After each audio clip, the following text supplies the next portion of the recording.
നിങ്ങളിപ്പോൾ പ്ലാൻ ചെയ്തുകൊണ്ടിരിക്കുന്ന കാര്യം സക്സസ്സിലേക്ക് പോകുമോ ഇല്ലയോ എന്ന് നോക്കാം. അപ്പോൾ ഞാൻ 3 കാർഡ്സ് ഇവിടെ വെക്കുന്നുണ്ട്.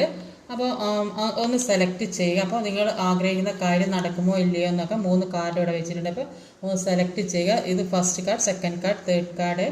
അപ്പോൾ സെലക്ട് ചെയ്തിട്ടുണ്ടാവുമെന്ന് വിചാരിക്കുന്നു. First, second, third. അപ്പോൾ ഫസ്റ്റ് കാർഡ് നമുക്ക് എടുത്ത് നോക്കാം. ഫസ്റ്റ് കാർഡ് ഒരുപാട് പ്രതീക്ഷയോടെ ഇരിക്കുന്നതായിട്ടാണ് കാണുന്നത്. അപ്പോൾ പ്രതീക്ഷ കൈവിടരുത് എന്നാണ് പറയുന്നത്. രണ്ടാമത്തെ കാർഡ് അതിലേക്ക് പോകാനാണ് പറയുന്നത്. ഇപ്പോൾ ഉള്ള കാര്യത്തിൽ നിന്ന് വിട്ടിട്ട് അതിലേക്ക് നിങ്ങൾ പ്രതീക്ഷിക്കുന്ന കാര്യത്തിലേക്ക് പോകാനാണ് പറയുന്നത്. മൂന്നാമത്തെ കാർഡ് സെലക്ട് ചെയ്തവർക്ക് അത് ഒരു മൂൺ കാർഡ് റിവേഴ്സാണ് വന്നത്.